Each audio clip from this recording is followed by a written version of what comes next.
La vida en la Tierra funciona con energía solar. Las células de las plantas y otros organismos fotosintéticos contienen organelos llamados cloroplastos. Dentro de los cloroplastos existen complejos moleculares especializados que capturan la energía luminosa que ha viajado 150 kilómetros desde el Sol a la Tierra. Esta energía luminosa es convertida en energía química que se almacena en azúcares como la glucosa y otras moléculas orgánicas. Este proceso de conversión de energía se llama fotosíntesis. Utilizando fórmulas moleculares, la serie compleja de reacciones de la fotosíntesis puede sintetizarse con esta ecuación: 12 moléculas de agua, más sales minerales, más 6 moléculas de dióxido de carbono, más luz solar, produce una molécula de glucosa, 6 moléculas de agua y 6 átomos de oxígeno en forma gaseosa. Dicho de forma más simple, los organismos fotosintéticos almacenan y capturan, por decirlo de alguna manera, parte de la energía solar en los enlaces químicos de la glucosa. En el contexto humano, la glucosa se encuentra en la mayoría de nuestros alimentos. Por ejemplo, si comemos carne, la glucosa se obtuvo originalmente de las plantas y otros organismos fotosintéticos. Esto es más evidente si la carne que comemos proviene de animales herbívoros como la res. Por otro lado, el oxígeno que se produce en la fotosíntesis se integra a la mezcla de aire que respiramos.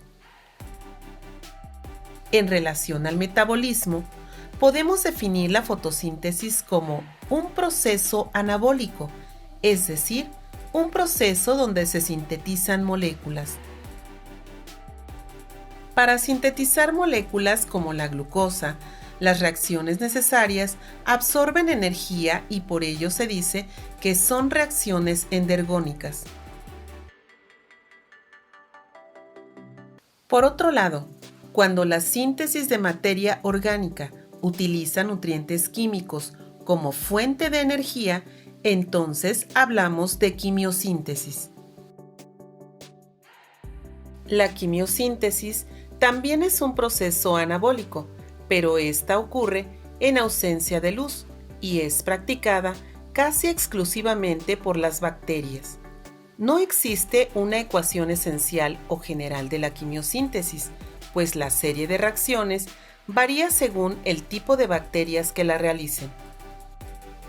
A manera de ejemplo, aquí mencionaremos solamente el caso de las bacterias que habitan en el fondo oceánico alrededor de las fuentes hidrotermales.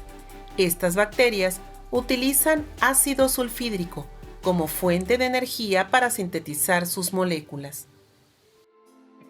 Recordemos que todas las células, sin importar el organismo al que pertenezcan, necesitan 3 cosas: carbono, energía, electrones.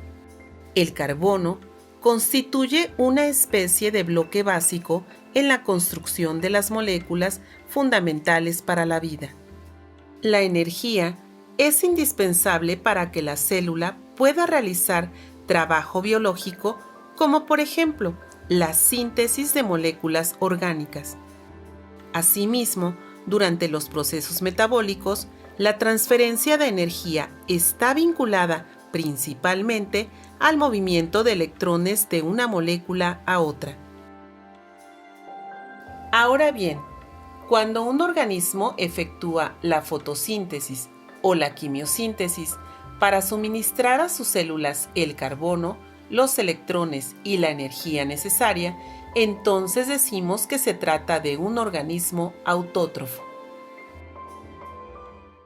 La fotosíntesis, que es el proceso ejemplar o el más común de los organismos autótrofos, ocurre esencialmente en 2 grandes fases. Estas fases son la fotofosforilación y la fijación de carbono. La fotofosforilación necesita luz, por ello también se le conoce como fase luminosa. En otras palabras, la serie de reacciones que ocurren en esta fase son reacciones de la fotosíntesis dependientes de la luz. En contraste, durante la fijación de carbono ocurren reacciones de la fotosíntesis independientes de la luz y por ello, a este proceso también se le llama fase oscura. La fotofosforilación o fase luminosa consiste en la captación de fotones provenientes de la luz solar. Los fotones estimulan a los electrones de los pigmentos fotosintéticos agrupados en un fotosistema. Estos pigmentos son moléculas que reflejan ciertas longitudes de onda y absorben otras. Por ejemplo, la clorofila A absorbe la mayor parte de la energía de la luz violeta-azul y naranja-roja, reflejando la luz verde o casi verde del espectro.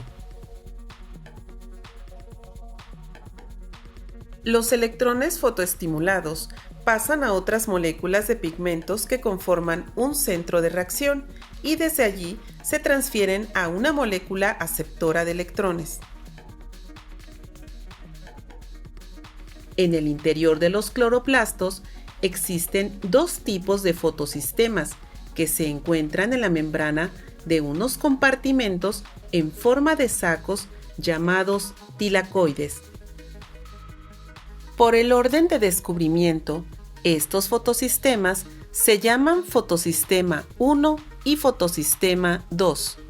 Durante la fase luminosa, el fotosistema 2 es el que entra primero en acción y luego transfiere los electrones fotoestimulados al fotosistema 1 a través de su cadena de transporte.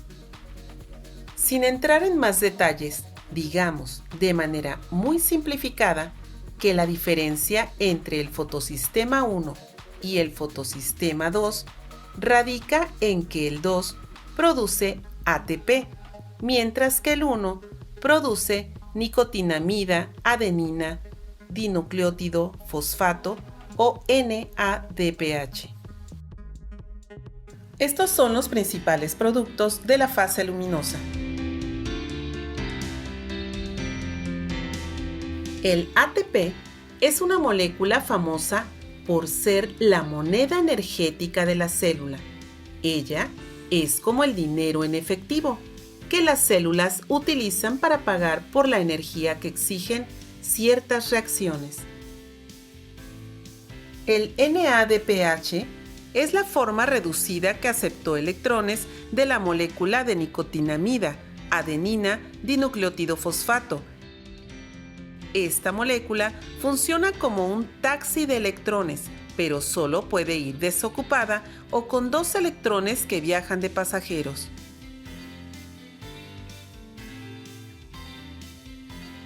En la fijación de carbono o fase oscura de la fotosíntesis, la energía del ATP y los electrones que transporta la NADPH se utilizan para reducir o ceder electrones al dióxido de carbono y finalmente producir un azúcar como la glucosa. Lo anterior es necesario porque la fase luminosa proporciona energía y electrones a la célula, pero no la dota de carbono.